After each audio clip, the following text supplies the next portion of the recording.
కానీ చాలా వరకు కూడా సార్ అంటే క్రిస్టియన్ దేవుని నమ్ముకున్న వాళ్ళు చాలా మంది గుళ్ళకి రానంటారు ప్రసాదం తిని మీరు ఇప్పుడు తింటా అని అమ్మ నేను ఒక చెప్తున్నారు. విషయం చెప్పిన, నా ఇంట్లో నా భార్య ఉంది, నాకు ఇంకొక ఆవిడ ఎందుకు?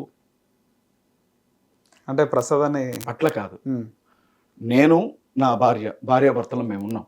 నాకు నా దేవుడు తెలుసు, నాకు ఒక దేవుడు ఉన్నాడు. ఓకే, నాకు ఇంకొక దేవుడు ఎందుకు? నాకు కానీ అవసరం ఏముంది? ఏ బైబిల్ గానీ ఏ భగవద్గీత గానీ క్లియర్ గా బైబిల్లో రాయబడిందమ్మా, చాలా స్పష్టంగా. ఏమని? ఎందుకంటే భూమిని ఆకాశాన్ని సృష్టించిన వాడు ఒక్కడే.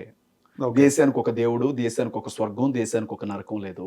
ఓకే, ఆయన భూమి మీద శరీరధారిగా దిగి వచ్చాడు. ఆయన నమ్ముకున్న వారికి పాప క్షమాపణ ఇవ్వడానికి ఆయన శిలువను మోసి మరణించి తిరిగి లేచాడు. ఆయన మళ్ళీ భూమి మీదకి రాబోతున్నాడు. తీర్పు అనేది ఒకటి ఉంది. చనిపోయిన వ్యక్తులందరూ తిరిగి లేచే రోజు ఒకటి ఉంది. ఓకే, మనుషులందరికీ తీర్పు జరుగుతుంది. ఆయన క్రీస్తు అని మాకు చాలా స్పష్టంగా ఆదేశం ఉన్నప్పుడు ఇంకెందుకు మళ్ళీ ఇంకొక చోటకి ఎందుకు వెళ్తాం? మాకు తెలుసు కదా ఆయన ఎవరో. కాళ్ళు చేతులు పడిపోయి 6 నెలల మంచం మీద ఉన్నాను నేను. ఓకే, లింక్ సిస్టమ్ పేలింది నాకు. ముక్కు మీద చూసారు కదా, పొంగు జ్వరం పోసి కాళ్ళు చేతులు పడిపోయింది. హాస్పిటల్కి వెళ్తే నన్ను బాగు చేయాల, ఓకే, ఎవడి వల్ల కూడా కాల. నీ కాళ్ళు చేతులు పడిపోయే రావన్నారు. కానీ దేవుని పాదాల దగ్గర చచ్చిపోదాం అనుకున్న స్థితిలో నేను ఏడిస్తే నన్ను బాగు చేశాడు ఆయన. మీ ముందు కూర్చొని మాట్లాడుతున్నాను, మాట్లాడడానికి నోరు రాల నాకు. ఓకే, నాకు ఆయన తెలుసు, నేను ఆయన దర్శనంలో చూశాను. ఆయన దేవుడు అని నాకు తెలుసు. మీరు నమ్మాల్సిన అవసరం లేదు, నేను నమ్ముతున్నాను. ఓకే. నాకు ఆయన ఎవరో తెలిసిన తర్వాత నాకు ఇంకోళ్ళతో పనే ఉంది. నాకు అవసరమే ఉంది. నీ క్లారిటీ లేదు కాబట్టి 10 మంది దగ్గరికి వెళ్తున్నావు. నాకు క్లారిటీ ఉంది కాబట్టి నేను ఎక్కడికి వెళ్ళాలని చెప్తున్నాను. ఓకే. నార్మల్గా ఈ దేశం సెక్యులర్ దేశం, అవును, అన్ని మతాలు ఈక్వల్ అని. అవును, నేను గౌరవిస్తున్నాను. మేము కూడా ముందు చెప్పినట్టు ఆయన ముస్లిమ్స్ లో క్రిస్టియన్స్ లో ఫ్రెండ్స్ ఉంటారు, వెళ్తూ ఉంటాం. ఇవన్నీ కూడా అంటే వాళ్ళ దేవుడు కూడా మస్జిద్ అన్నా కూడా లేకపోతే చర్చ్ కనబడ్డ కూడా మనదేలే అనే ఫీలింగ్ లో ఉంటాం. కానీ వేరే క్రిస్టియన్స్ అంటే మిమ్మల్ని అంటున్నాను కాదు, వేరే అంటే హిందూ దేవుళ్ళు రాక్షసులని, ముస్లిమ్స్ కూడా అంతే హిందూ దేవుళ్ళు రాక్షసులు అనే విధంగా ఫీలింగ్ తో ఉంటారు. ఎందుకు మీ మతాలు ఆ విధంగా ఎందుకు ప్రేరేపించబడతాయి? ఇక్కడ సమస్య ఏంటంటే ఇప్పుడు భారతదేశపు దేవుడు ఎవరు? నేను అడిగిన దానికి సమాధానం చెప్పండి. భారతదేశపు దేవుడు ఎవరు? కృష్ణుడు, రాముడు, బ్రహ్మ, విష్ణువు, శివుడు, ఇంకా చాలా మంది 3 కోట్లు 30 కోట్లు వినాయకుడు ఉన్నారు కదా. ఇప్పుడు శివుణ్ణి నమ్మిన వాళ్ళు విష్ణువుని నమ్మరు. విష్ణువు నమ్మిన వాళ్ళకి శివుడు అంటే పడదు.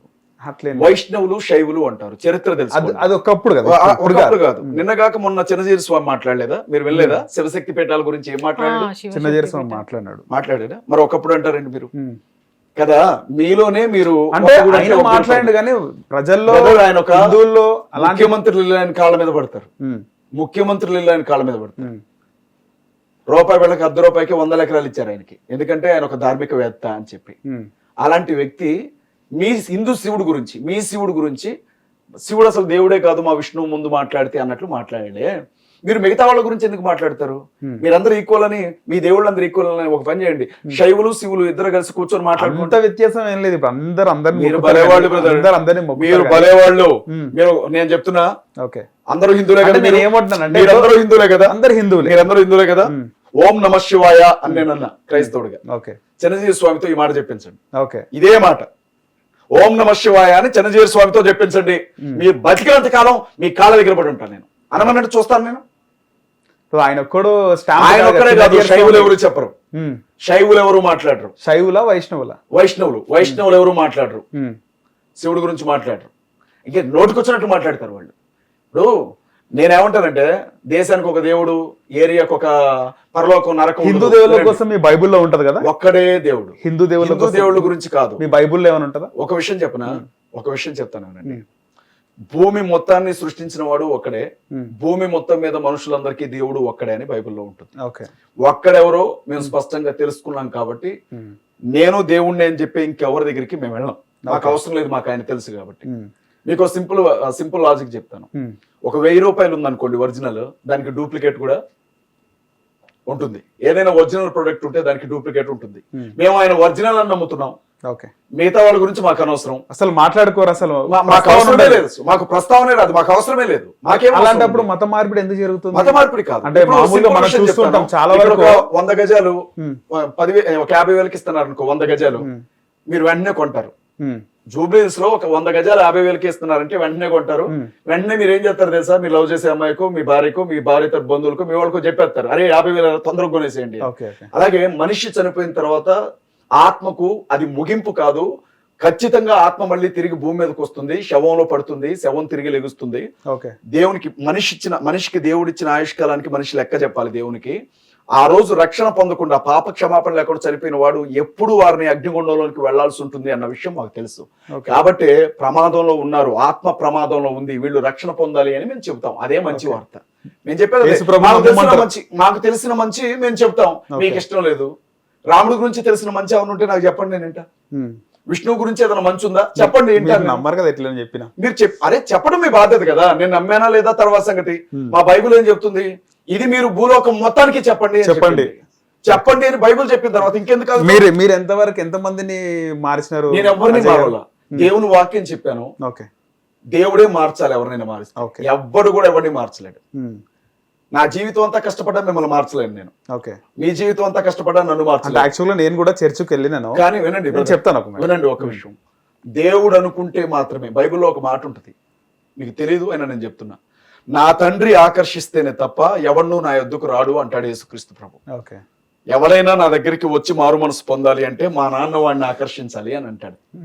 ఎవడు పడితే వాళ్ళు రాలేరు, అక్కడికి వచ్చినా నిలబడలేరు.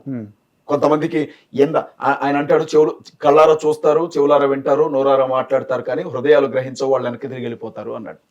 ఎవరు అనేది ఆయన నిర్ణయిస్తాడు. రక్షణ పొందడం అంటే అంత తేలికైన విషయం ఏం కాదు. మెడలో సిలువ వేసుకుని ఇంటి మీద సిలువ గుర్తు పెట్టుకున్న వాళ్ళందరూ పరలోకానికి ఏం పోరు. నేను క్రైస్తవుని చెప్పుకున్న ప్రతి ఒక్కడు పరలోకానికి ఏం వెళ్ళడు. నేను పాస్టర్ అని చెప్పుకున్న ప్రతి ఒక్కడు పరలోకానికి ఏం వెళ్ళడు. క్రీస్తు చెప్పిన ప్రకారంగా బ్రతికిన వాడు, ఆయన ముందు నిలవగలిగిన వాడు మాత్రమే పరలోకానికి వెళ్తాడు. కాబట్టి ఆ లెక్క వేరుంటది. మీరు చర్చికి వెళ్ళి వచ్చినంత మాత్రాన్ని మీరు మారాలని రూల్ ఏం లేదు. అక్కడ చర్చికి వెళ్ళినప్పుడు ఏమైందంటే, న్యూ ఇయర్ అప్పుడు చర్చికి వెళ్తుంటే అక్కడ ఏం మాట్లాడుతున్నారు ఆ రోజు మధ్యాహ్నం, జనవరి 1 రోజు, అంటే ఈ సంవత్సరం ఇంత మందిని మార్చినాము, నెక్స్ట్ ఇయర్ వరకు కొన్ని వేల మందిని మార్చాలి అని చెప్పేసి వాళ్ళు మాట్లాడితే నాకు నచ్చలేదు. వాళ్ళ ఉద్దేశం ఏంటంటే ఇంత మందికి సువార్తను అందించగలిగారు, ఆ విధంగా చెప్పలేదు.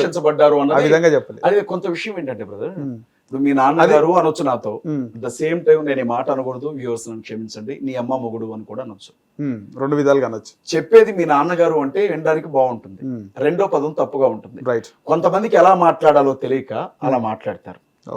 వాళ్ళ అంతరార్థం వేరే ఉంటది, కానీ వినేవాడికి అది కష్టం అనిపించింది, వీడేంటి ఎట్లా మాట్లాడుతున్నాడు అని మాట.